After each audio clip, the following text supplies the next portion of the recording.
शुक्लांबरधरं विष्णुं शशिवर्णं चतुर्भुजं प्रसन्नवदनं ध्यायेत् सर्वविघ्नोपशान्तये। लक्ष्मीनारायणं वन्दे तद्भक्तप्रवरो हि यः श्रीमदानन्दतीर्थाख्यो गुरुस्तं च नमाम्यहम्। वेदे रामायणे चैव पुराणे भारते तथा आदावन्ते च मध्ये च विष्णुः सर्वत्र गीयते। सर्वविघ्नप्रशमनं सर्वसिद्धिकरं परं सर्वजीवप्रणेतारं वन्दे विजयदं हरिम्। भवतां समेषां श्रीमद्वाल्मीकि रामायण पारायणोपक्रमे हार्दं स्वागतम् अभिनन्दनं च। इदानीं सुन्दरकाण्डस्य 49 सर्गः आरभ्यते। इस सर्ग में रावण के प्रभावशाली स्वरूप को देखकर हनुमान जी के मन में अनेक प्रकार के विचारों का उठना, यह सब वर्णन है। ततः सकर्मणा तस्य विस्मितो भीमविक्रमः हनुमान् क्रोधतां राक्षो रक्षोधिपमवैक्ष्यत। इंद्रजित उस नीतिपूर्ण कर्म से विस्मित तथा रावण के सीताहरण आदि कर्मों से कुपित हो रोष से लाल आंखें किए भयंकर पराक्रमी हनुमान जी ने राक्षस राज रावण की ओर देखा। भ्राजमानं महर्षेण कांचनेन विराजता मुक्ता जालवृतेनाथ मुकुटेन महाद्युतिम। वह महातेजस्वी राक्षस राज सोने के बने हुए बहुमूल्य एवं दीप्तिमान मुकुट से, जिसमें मोतियों का काम किया हुआ था, उद्भासित हो रहा था। वज्र संयोग संयुक्तैर् महार्ह मणिविग्रहैः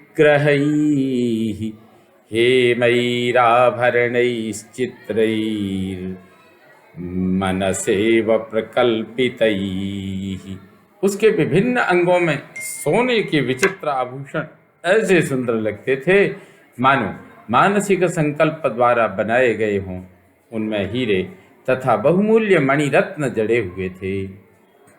उन आभूषणों से रावण की अद्भुत शोभा होती थी। महार्हक्षौमसंवीतं रक्तचन्दनरूषितं स्वनुलिप्तं विचित्राभिर्विविधाभिश्च भक्तिभिः। बहुमूल्य रेशमी वस्त्र उसके शरीर की शोभा बढ़ा रहे थे। वह लाल चंदन से चर्चित था और भांति भांति के विचित्र रत्नों से, भांति भांति की विचित्र रचनाओं से युक्त सुंदर अंगरागों से उसका सारा अंग सुशोभित हो रहा था। विचित्रं दर्शनीयैश्च रक्ताक्षैर्भीमदर्शनैः दीप्ततीक्ष्णमहादंष्ट्रं प्रलम्बं दशनच्छदैः। उसकी आंखें देखने योग्य लाल लाल और भयावनी थी। उनसे और चमकीली तीखी एवं बड़ी बड़ी दाढ़ों तथा लंबे लंबे ओठों के कारण उसकी विचित्र शोभा होती थी। शिरोभिर्दशभिर्वीरो भ्राजमानं महौजसं नानाव्यालसमाकीर्णैः शिखरैरिव मंदरम।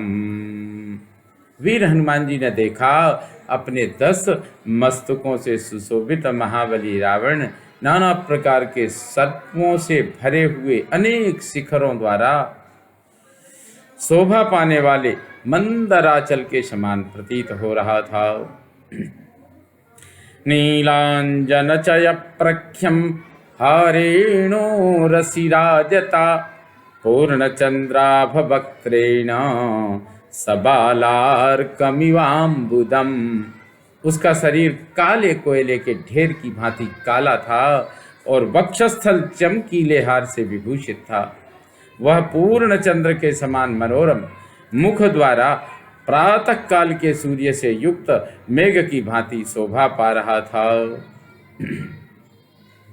बाहुभिर्बद्ध केयूरैश्चन्दनोत्तमरूषितैः भ्राजमानाङ्गदैर्भीमैः पंचशीर्षैरिवोरगैः, जिनमें केयूर बंधे थे, उत्तम चंदन का लेप हुआ था और चमकीले अंगद शोभा दे रहे थे। उन भयंकर भुजाओं से सुशोभित रावण ऐसा जान पड़ता था मानो 5 सिर वाले अनेक सर्पों से सेवित हो रहा हो। महति स्फाटिके चित्रे रत्न संयोग चित्रिते उत्तमास्तरणास्तीर्णे सुपविष्टम वरासने। वह स्फटिक मणि के समान बने हुए विशाल एवं सुंदर सिंहासन पर, जो नाना प्रकार के रत्नों के संयोग से चित्रित विचित्र तथा सुंदर बिछौने से आच्छादित था, बैठा हुआ था। अलंकृताभिरत्यर्थम प्रमदाभिः समन्ततः बालव्यजनहस्ताभिः आरात् समुपसेवितम्। बालव्यजनहस्ताभिः आरात् समुपसेवितम्। वस्त्र और आभूषणों से खूब सजी हुई बहुत सी युवतियां हाथ में चमर लिए सब ओर से आसपास खड़ी हो उसकी सेवा करती थीं। दुर्धरेण प्रहस्तेन महापार्श्वेन रक्षसा मंत्रिभिर्मन्त्रतत्त्वज्ञैर्निकुम्भेन च मंत्रिणा उपोपविष्टं रक्षोभिः चतुर्भिर्बलदर्पितम् कृत्स्नं परिवृतं लोकं चतुर्भिरिव सागरैः। मंत्र तत्व को जानने वाले दुर्धर, प्रहस्त, महापार्श्व तथा निकुंभ, ये 4 राक्षस जातीय मंत्री उसके पास बैठे थे। उन चारों राक्षसों से घिरा हुआ बलाभिमानी रावण 4 समुद्रों से घिरे हुए समस्त भूलोक की भांति शोभा पा रहा था। मंत्रिभिर्मंत्र तत्त्वज्ञैः अन्यैश्च शुभदर्शिभिः आश्वास्यमानं सचिवैः सुरैरिव सुरेश्वरम्। जैसे देवता देवराज इंद्र को सांत्वना देते हैं, उसी प्रकार मंत्र तत्व के ज्ञाता मंत्री तथा दूसरे दूसरे शुभचिंतक सचिव उसे आश्वासन दे रहे थे।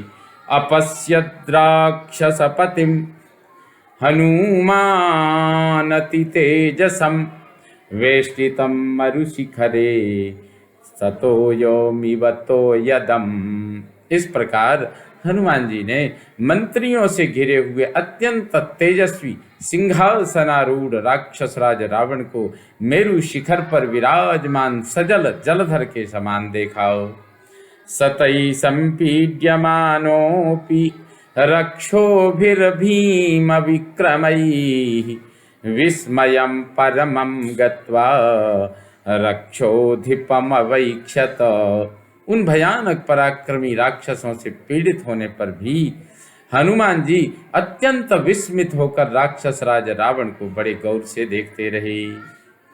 भ्राजमानं ततो दृष्ट्वा हनुमान राक्षसेश्वरं मनसा चिंतयामास तेजसा तस्य मोहितः। उस दीप्तिशाली राक्षस राज को अच्छी तरह देखकर उसके तेज से मोहित हो हनुमान जी मन ही मन इस प्रकार विचार करने लगे। अहो रूपमहो धैर्यम अहो सत्वमहो द्युतिः अहो राक्षस राजस्य सर्वलक्षण युक्तता। अहो, इस राक्षस राज का रूप कैसा अद्भुत है, कैसा अनोखा धैर्य है, कैसी अनुपम शक्ति है और कैसा आश्चर्यजनक तेज है। इसका संपूर्ण राजोचित लक्षणों से संपन्न होना कितने आश्चर्य की बात है। यद्यधर्मो न बलवान स्यादयं राक्षसेश्वरः स्यादयं सुरलोकस्य सशक्रस्यापि रक्षिता। यदि इसमें प्रबल अधर्म न होता तो यह राक्षस राज रावण इंद्र सहित संपूर्ण देवलोक का संरक्षक हो सकता था। अस्य क्रूरैर्निशंसैश्च कर्मभिर्लोककुत्सितैः सर्वे बिभ्यति खल्वस्मात् लोकाः सामरदानवाः। अयं युत्सहते क्रुद्धः कर्तुमेकार्णवं जगत् इति चिन्तां बहुविधाम् अकरोन्मतिमान् कपिः दृष्ट्वा राक्षसराजस्य प्रभावममितौजसः। इसके लोक निंदित क्रूरतापूर्ण निष्ठुर कर्मों के कारण देवताओं और दानवों सहित संपूर्ण लोक इससे भयभीत रहते हैं। यह कुपित होने पर समस्त जगत को एकार्णव में निमग्न कर सकता है, संसार में प्रलय मचा सकता है। अमित तेजस्वी राक्षस राज के प्रभाव को देखकर वे बुद्धिमान वानर वीर ऐसी अनेक प्रकार की चिंताएं करते रहे। इत्यार्षे श्रीमद् रामायणे वाल्मीकिये आदिकाव्ये सुंदरकांडे 51 सर्गः संपूर्णतां याति। ओम पूर्णमदः पूर्णमिदं पूर्णात् पूर्णमुदच्यते पूर्णस्य पूर्णमादाय पूर्णमेवावशिष्यते। ओम शांति शांति शांतिः। सर्वे भवन्तु सुखिनः सर्वे सन्तु निरामयाः सर्वे भद्राणि पश्यन्तु मा कश्चित् दुःखभाग् भवेत्। ओम शांति शांति शांतिः। श्रीरामचन्द्रो विजयते तराम्।